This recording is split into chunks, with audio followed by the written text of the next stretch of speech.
A pair of preseason games in week 2 featuring 4 teams yet to have a win, all combined, including 3 first-year head coaches in new spots. We'll get to that in just a moment. Mark Zinno here for Wager Talk, YouTube, and Picks and Parlays as we break down a matchup between the Colts and Falcons and the Giants and Dolphins in preseason week number 2.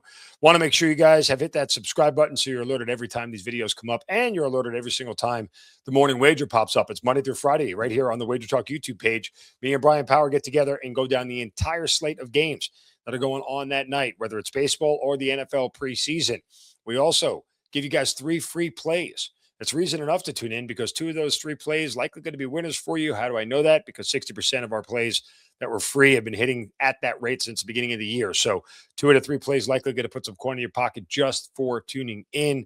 And of course, we offer you the best deal out there, the buy one, get one 3-day pass for me and Brian Power. You get all of Brian Power's plays. You get all of my plays for one low price. You can't beat it, guys. It's the only deal out there that's a day-to-day that gives you 2 cappers for the price of 1. And the best part is this deal is always available. It's available today. It's available tomorrow. You can pick it up on Sunday, Monday, Tuesday. Does not matter. It is always available to you guys. So take advantage. What won't be available forever is the rest of the year package here.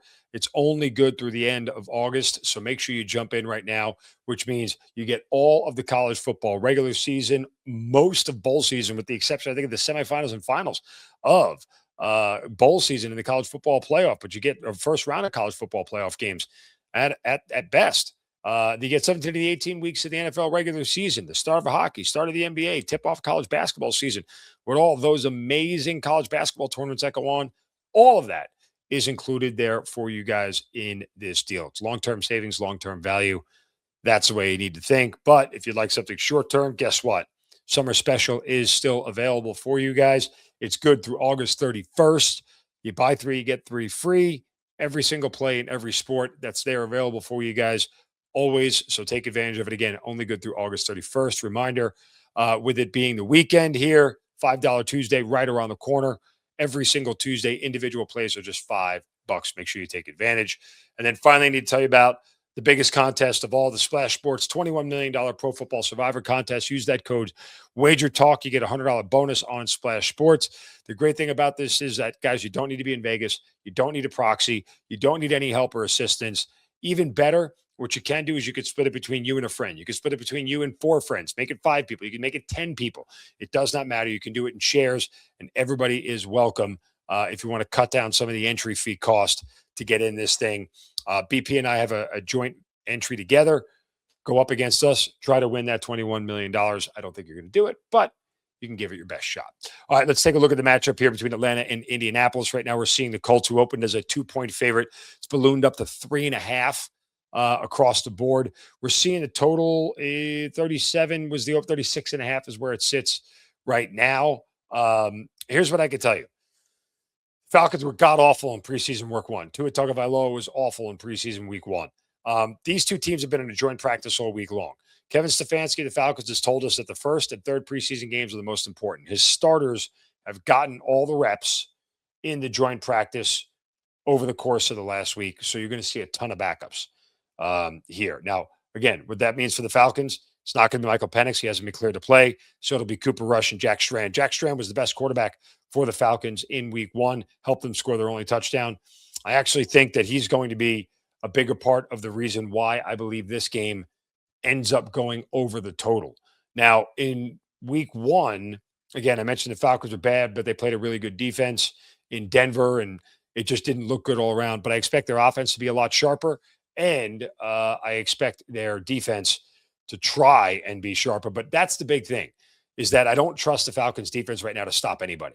It doesn't matter who it is, whether it's the starters or the reserves. I think there's a lot of issues. There's no pass rush up front anymore. I know they did just sign Zadarius Smith, but still, I don't know how much he's going to play in this spot here. Don't like the Falcons defense at all. The Colts tied with the Patriots 13-13 last week. Anthony Richardson played 27 snaps in the first half, struggled with his rhythm. Riley Leonard was inconsistent. Colts offense couldn't do anything at all. Now Riley Leonard's going to start from the jump. Richardson will come in for the second half. But I think they're going to have some success here.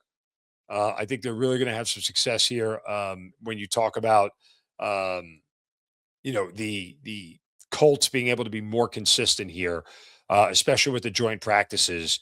And even though this total has come down a half point, um, I believe for the most part that the Falcons defense won't be able to slow down the Colts. I think it's fair to look at it from that direction, especially in the pace of the game. Now, if you want to kind of cut this game in half here, if you're into that sort of thing, 19 and a half for the first half, need a touchdown, a field goal from each team, 3 touchdowns altogether. I think that's also viable. But the second half brings in a ton more variance. I mean, look what happened last night in the game with the Texans and the Raiders. Texans were up 20-3 at half. Raiders came back and won. So there's a lot of variance in the second half when you're getting third and fourth string guys in the matchup. All right, let's flip it over to the Giants and Dolphins here for a 4:00 kick on Saturday. Giants opened up as a 2.5-point favorite. Now we're up to 3.5 in certain places. Total opened at 37.5. We're seeing 36.5 down to 36 at one of the sharper books as money is coming in on the under. Again, another set of teams that had joint practices together this week. And I would tend to think that, for as much as we look at the John Harbaugh situation where he is a great coach in the preseason and has always won these games and this, that, and the other. I think that there is a lot here that makes me believe that still the Giants offense is going to be limited here. I mean, with the way Jackson Dart got banged around last week, I'm not sure that there is a real sense of like, the Giants wanting to risk injury with Jackson Dart or anybody else. I mean, I think that when it comes down to it, you look at this Giants team and you hope that they can figure out a way to put something together here offensively. But I don't know that I see that. I think the under probably is the right side here. The Dolphins also have had their own sort of, mess to deal with when you're talking about where they are. The Giants have signed Jake Haener as a backup. Brandon Allen was disastrous in the second half against the Vikings. I'm not sure you're going to see a lot of efficiency on the offensive side of the ball here from the Giants. And regardless of starters playing, not playing, I don't know, what it's even worth looking at this point in time. I just don't think we're going to see a very high-level offensive performance from either one of these teams. There's not high-level quarterback play in anywhere. And if anything, the Giants defense is their strong suit. So it's hard for me to believe that there's a real spot here where I can find leverage betting on the Giants and laying points to them. And I certainly don't want to do it with Miami.